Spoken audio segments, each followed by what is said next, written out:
আমার ভাইয়েরা, অনেক ঘটনা আছে, আমি বলতে চাইছি না। আমার আল্লাহ বদর ইসলামকে ফাতহ করেছিল দুটো বাচ্চা ছেলের হাত দিয়ে। গোটা পৃথিবীতে কুরআনের ঝান্ডাকে আমার আল্লাহ উড়িয়ে দিয়েছে, ইসলামের পতাকাকে আমার আল্লাহ উত্তোলন করেছে দুটো বাচ্চা ছেলের হাত দিয়ে। দুটো বাচ্চা ছেলে বদরের ময়দানে আবু জেহেলকে, ইসলামের সব থেকে বড় দুশমনকে জীবনের মতো বিদায় করে দিয়েছে। বদরের ময়দান থেকে ফিরছেন সাহাবা হুজুরদেরকে নিয়ে নবী আমার।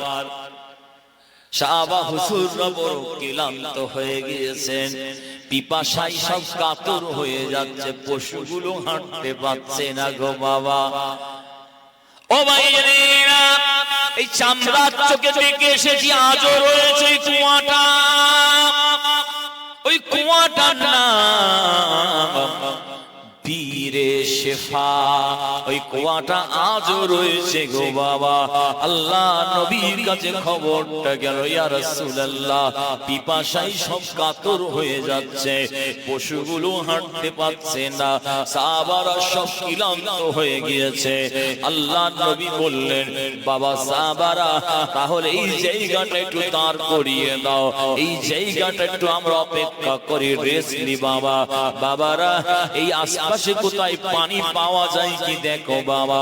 সাহাবা হুজুররা পানি খুঁজছেন চারিদিকে। মদিনা শরীফ আর বদরের মধ্যখানে এই জায়গাটা রয়েছে। আহারে,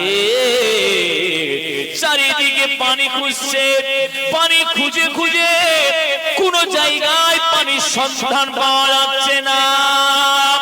সাহাবা হুজুররা বলে, একটা জায়গা খুঁজে পেলাম, গিয়ে দেখলাম একটা কুয়া আছে। ওই কুয়াটা দেখে মন ভরে গেল, পানি পেয়েছে। সবার মনের ভিতরে খুশির জোয়ার এসে গিয়েছে।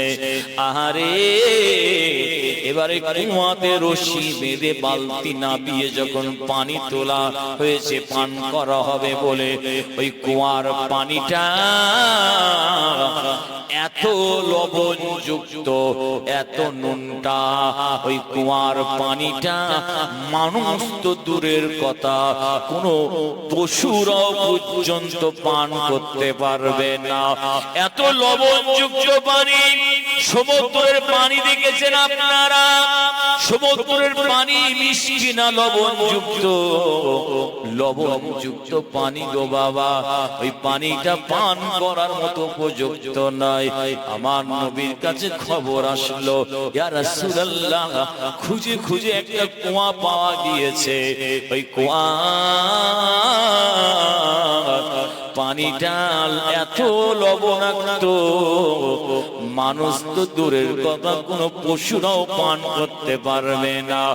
আল্লাহর পয়গম্বর বিশ্ব নবী, নূর নবী, হায়াতুন নবী, জিন্দা নবী বললেন, বাবারা, ও বাবা সাহাবারা, আমার হাতটা একটু ধরো বাবা। ধরে ধরে ওই কুয়াটার কাছে বাবা নিয়ে চলো। সাহাবা হুজুররা আমার নবীকে ধরাধরি করে ওই কুয়ার সামনে নিয়ে যাওয়া হয়েছিল। আরে মায়ার নবী, দয়ার নবী, বিশ্ব নবী ওই কুয়াটার সামনে গিয়ে আল্লাহর পয়গম্বর নুরানি মুখ মুবারক থেকে একটু থুতু, লালা মুবারক, থুতু মুবারক আমার নবী ওই কুয়াটাই ফেলে দিয়েছিলেন গো বাবা। খোদার কসম খেয়ে বলছি, আমার নবীর নূরে লালা মুবারকের বদৌলতে আমার আল্লাহ ওই লবণ যুক্ত পানিটাকে কিয়ামত পর্যন্ত আমার আল্লাহ মিষ্টি পানি করে দিয়েছে। জোরে বলতে পারলেন না? নারে তাকবীর। আমার ভাইরা, ওই কুয়ার পানি অনেকে পান করেছে। আপনাদের গ্রামে অনেক হাজী সাহেব আছে, হজ করতে গিয়েছেন, উমরা করতে গিয়েছিল গো বাবা, যারা এই কুয়ার পানিটা পান করেছেন, অন্য পানি পান করেছেন যারা, এর একটা টেস্ট আলাদা। কেন বললাম জানেন? ওই কুয়াটাকে বলা হয় বীরে শেফা, বীরে শেফা। ওই কুয়ার পানিটা আল্লাহ পাক নবীর লালা মুবারকের বদৌলতে এত ইজ্জত বাড়িয়ে দিয়েছে। ওই কুয়ার পানিটা ক্যান্সার হয়েছে, কুয়ার পানিটা টিবি হয়েছে, কারো কিডনি সমস্যা হয়েছে, আমার নবীর লালার বদৌলতে ওই পানিটা নেক নিয়তে পান করলে আমার আল্লাহ কঠিন কঠিন বিমার গুলোকেও আমার আল্লাহ শিফা নসিব করে দেয়। আমার ভাইরা, এবার আসুন বুঝে নিন, আপনারা নবীও মানুষ, আমরাও মানুষ। নবীর শরীরের ঘাম মোবারক থেকে মিশকে আম্বারের মতো খুশবু বেরোতো। আর আমি আপনি যখন উত্তপ্ত রৌদ্রে খাটাখাটনি করে আমাদের শরীর থেকে ঘাম বেরোই না, বেরোই না, তাহলে আপনার আমার ঘামের এত খুশবু, পাশে লোক দাঁড়াতে পারে না। আপনার আমার ঘামের দুর্গন্ধ আর নবীর ঘামের খুশবু ছিল। নবী যখন মরা গাছের সামনে বসতেন, আল্লাহ এই গাছটাকে জিন্দা করে দিতেন। আর আমি আপনি যদি মরা গাছের সামনে বসি কি হবে? গাছ ভেঙে আরো কোথায় পড়বে? মাথায় পড়বে। আমার নবী ফাঁকা ময়দানে দাঁড়ালে মেঘ ছায়া করত, আর আমি আপনি দাঁড়ালে মেঘ দেখলে ছায়া করবে না, আরো পালাবে। আমার নবী থুথু মুবারকের বদৌলতে কুয়ার পানিকে লবণযুক্ত পানি আল্লাহ মিষ্টি করে দিয়েছিল। আর আমি আপনি লবণযুক্ত পানিতে যদি সবাই মিলে, গোটা জীবন তলার মানুষ মিলে যদি থুথু ফেলে ভর্তি করে দিই, মিষ্টি হবে? এই কথা বলেন হবে? তাহলে নবীর সঙ্গে কারোর সঙ্গে তুলনা চলে না, আর চলবেও না, চলবেও না। সব থেকে বড় তফাৎ আজকে একটু শিখিয়ে দিয়ে যায়। বলবো না, চলে যাবে। ও 10:30 বেজে গেছে।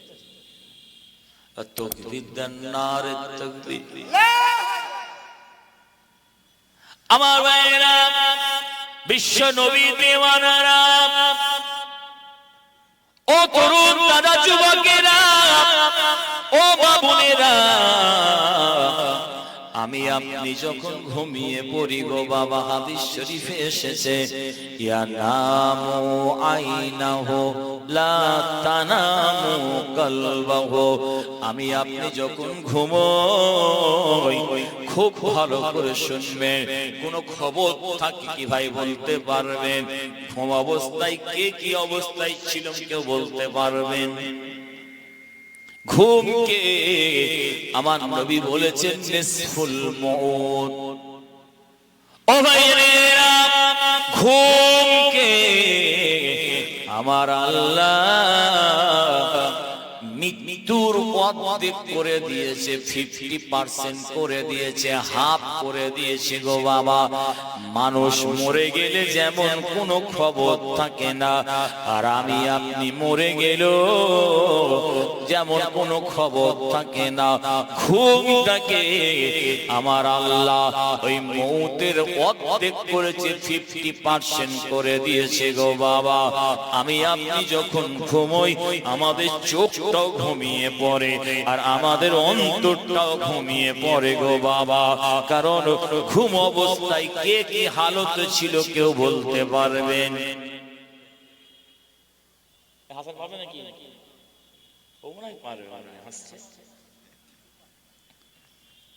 তাকবীর দেন, নারে তাকবীর। মাশাআল্লাহ মাশাআল্লাহ, আরো জোরে দেন, নারে তাকবীর। আমার ভাইরা, ও তরুণ তাজা যুবকেরা, ও আমাদের ঘরের মা বোনেরা, ফুরফুরা শরীফের জমিন থেকে একটু আপনাদের শুনিয়ে দিয়ে যায়, ঈমান তাজা হয়ে যাবে। আরে আমি আপনি যখন ঘুমাই, আমাদের চোখও ঘুমিয়ে পড়ে, আমাদের অন্তরটাও ঘুমিয়ে পড়ে গো বাবা। কিন্তু নবীরা যখন ঘুমায়, আমাদের নবী যখন ঘুমায় কি হয় জানেন? হাদিস শরীফে এসেছে, ইয়ানামু আইনাহু লা তানামু কলবাহু। নবীরা যখন ঘুমায়, নবীদের চোখটা আল্লাহর হুকুমে ঘুমিয়ে পড়ে। নবীদের কলবাহু, অন্তরটা কিন্তু আল্লাহর হুকুমে জাগ্রত অবস্থায় থাকে, ঘুমাই নাও। আর একবার জোরে বলুন সুবহানাল্লাহ। ঘুমলে উজু থাকবে না, নষ্ট হবে। আজকে যেমন অনেক মানুষ এসেছে, উজু হালতে এসে বসে আছেন, কথা ঠিক না ভুল? আমার ভাইরা, আমি আপনি ঘুমোলে কি হবে? উজু থাকবে না, নষ্ট হবে? উজু নষ্ট হয়ে যাবে। আর আমার নবী ঘুমোলে উজু থাকবে না, নষ্ট হবে। কেন থাকবে বলুন? কেন থাকবে বলুন? হাদিস শরীফে এসেছে, আমি আপনি ঘুমোলে উজু নষ্ট হয়ে যাবে। আর আমার নবী ঘুমোলে আল্লাহ পাক নবীদের উযুটাকে পর্যন্ত নষ্ট করে দেন না, নষ্ট করে দেন না। আর একবার জোরে বলুন সুবহানাল্লাহ। কারণ আমি আপনি ঘুমোলে চোখও ঘুমায়, অন্তরও ঘুমোয়। ওই জন্য ঘুম অবস্থায় কে কি হালত ছিল কেউ বলতে পারবে? বলতে পারবে? অনেকগুলো ঘুমের ঘরে দেখবেন শুয়ে আছে, শুয়ে শুয়ে লাথি ছুটছে। কি রে লাথি ছুটছিস কেন? তার মানে ভালো খবর নেন, ওই ছেলেটা ফুটবল খেলে, ও বলে লাথি মেরে মেরে এমন হয়ে গেছে, শুয়ে শুয়ে হারাম করে লাথি ছুটছে। অনেক লোক দেখবেন শুয়ে আছে, শুয়ে শুয়ে খালি হ্যাট হ্যাট করে চিল্লাচ্ছে। পাশে বিবি শুয়ে আছে, বউ ভয় খেয়ে চালিয়ে। কি রে বাবা, হ্যাট হ্যাট করছে? তার মানে না, ও গরুর ব্যবসা করে। ও গরু হ্যাট হ্যাট করে ওখানে এমন হয়ে গেছে, শুয়ে শুয়ে হ্যাট হ্যাট করছে। আমি নিজের চোখে দেখেছি, কানে শুনেছি, কোরআনের হাফেজ শুয়ে আছে, ঘুমোচ্ছে, অথচ আল্লাহর কোরআন তেলাওয়াত করে যাচ্ছে গো বাবা। একবার জোরে বলুন সুবহানাল্লাহ। ঘুমোচ্ছে, তাকে দেখেছি পরে। না ভাইজান, ভাইজান কি জানি না ঘুমোচ্ছে। আবার অনেক লোক আছে দেখবেন শুয়ে আছে, ঘুমোচ্ছে, অথচ শুয়ে শুয়ে খালি বালিশের তলায় হাত বুলোচ্ছে।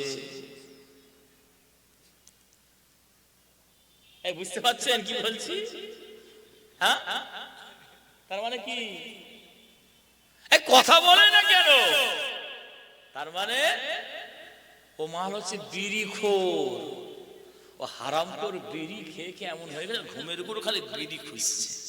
মানে কবরে যখন ফেরেশতা তুলবে হলে মান রব্বুকা, ওটাকে বিড়ি খুঁজবে, হারামখোর বিড়ি কোথা আছে। অভ্যাস জিনিস। তাহলে ঘুমের ঘরে কে কি অবস্থায় ছিল কেউ বলতে পারবো না। ওই জন্য আল্লাহ পাক আমাদের উযুটাকে নষ্ট করে দেয়। আর নবীদের চোখটা কেবলমাত্র ঘুমায়, অন্তরটা জেগে থাকে। ওই জন্য আমার আল্লাহ নবীরা বুঝতে পারেন কে কি হালতে ছিলাম।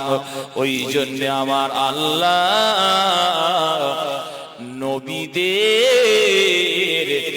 উযুটাকে আমার আল্লাহ নষ্ট করে দেন না। আর একবার জোরে বলুন সুবহানাল্লাহ। আমার ভাইরা খুব মনোযোগ শুনুন, কি বুঝাতে চাইছি আজকে একটাই আলোচনা। মসজিদ হচ্ছে আল্লাহর ঘর, মাদ্রাসা হচ্ছে নবীর ঘর। ওই জন্য নবীকে বাদ দিয়ে কিছু আলোচনা রাখলাম না আপনাদের কাছে। আরে আল্লাহর কোরআন সাক্ষী দিচ্ছে, খুব ভালো করে বুঝুন কি বলছেন। হারামা আলাইকুমুল মাইতাতা ওয়াদ-দামা ওয়া লাহমুল খিনজির। আমার আল্লাহ পাক এখানে তিনটে বস্তুর কথা বলেছেন আমার আল্লাহ। হারামা আলাইকুমুল মাইতাতা, তিনটে প্রাণী খাওয়া আল্লাহ হারাম করে দিয়েছেন। হারামা হারাম করেছেন, আলাইকুমুল মাইতাতা মৃত্যু প্রাণী খাওয়া আল্লাহ হারাম করে দিয়েছে। আপনাদের গ্রামে জলসা হচ্ছে, গ্রামের নাম কি? আড়াইবাকি গ্রামে জলসা হচ্ছে। ও ভাইয়েরা, বাড়িতে আত্মীয় স্বজন এসেছে, জামাই কুটুম এসেছে, বাজারে গিয়ে একটা মুরগি কিনে নিয়ে এসেছেন, খুল্লার ভেতরে রেখে দিয়েছেন। আরে আজকে সকালবেলা জবাই করবেন, খুল্লা থেকে বের করে দেখছেন মুরগিটা মরে গেছে। এই মরা মুরগিটা জবাই করে খাওয়া যাবে কি? কেন জবাই করছে? খাওয়া যাবে না? কেন যাবে না? মরে গেছে কি জবাই করেছেন? আরো ভালো করে বুঝুন, এখানে আপনারা একটা ছাগল কিনে নিয়ে এসেছেন, আজকে জবাই করবেন। আজকে সকালে দেখছে ওই ছাগলটা পর্যন্ত মরে গেছে, এই ছাগলটা জবাই করে কি খাওয়া যাবে? আল্লাহ পাক মৃত্যু প্রাণীকে খাওয়া ওই জন্য হারাম করে দিয়েছেন, কোরআন সাক্ষী দিচ্ছে। 2 নম্বর আল্লাহ কি বললেন? ওয়াদ-দামা, দামন মানে হচ্ছে খুন, রক্ত, ব্লাড, খুন পান করা আমার আল্লাহ হারাম করে দিয়েছেন। ও তরুণ তাজা যুবকেরা, যে গরুটা জবাই করেছেন তাবারক হয়েছে, যে খুনটা প্রবাহিত হয়ে যাচ্ছে, ওই খুনটা খাওয়া যাবে কি বলেন? প্রবাহিত খুনটা আল্লাহ হারাম করে দিয়েছেন।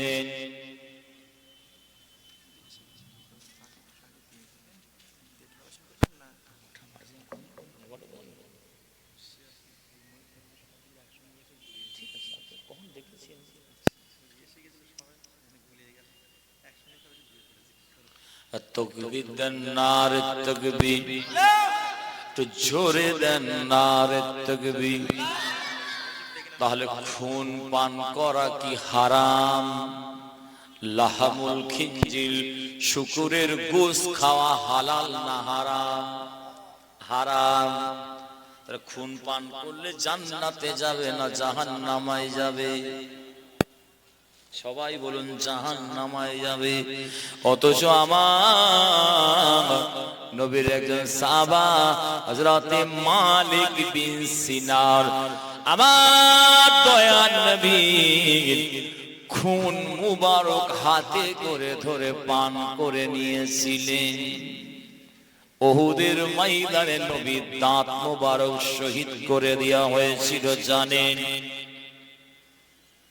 আমার ভাইরা, আল্লাহ নবীর খুন মুবারক ঝরে আসছে, সাহাবা হুজুররা সব হাত বাড়িয়ে দিয়েছে, আর আমার মালিক বিন সিনান কি করেছিল জানেন? সবার হাতের উপরে হাতটা বাড়িয়ে দিয়ে নবীর খুনটা হাত মোবারকে পড়েছে, ওই খুনটাকে সবার সামনে দাঁড়িয়ে ঢক ঢক ঢক ঢক করে পান করে নিয়েছিল গো বাবা। আল্লাহর পয়গম্বর সেদিন কি বলেছিলেন জানেন? মান মাসাতা মাদামি লাম তাশবানার। ও বাবা সাহাবারা, আমি নবী বলছি, আমার খুন মোবারক খানা যে মানুষটা নিজের শরীরের ভেতরে করে দিয়েছে, ওই শরীরটাকে দুনিয়ার আগুন দূরের কথা, ওই শরীরটাকে জাহান্নামের আগুন পর্যন্ত স্পর্শ করতে পারবে না, পারবে না, পারবে না। আর একবার জোরে বলুন সুবহানাল্লাহ। খুন পান করা হারাম, নবীর খুন পান করার জন্য জাহান্নামে যাওয়া উচিত ছিল। নবী বলছেন দুনিয়ার আগুন তো দূরের কথা, ওই শরীরটাকে জাহান্নামের আগুনে স্পর্শ করতে পারবে না।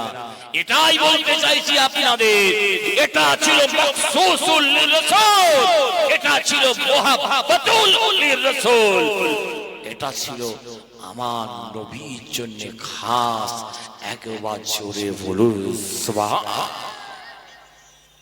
মাশাআল্লাহ, সবথেকে খুশির কথা আপনাদের বলবো, ওই হাফেজ সাহেব কিয়াম করে দিয়ে আসুন, বিদায় নেব।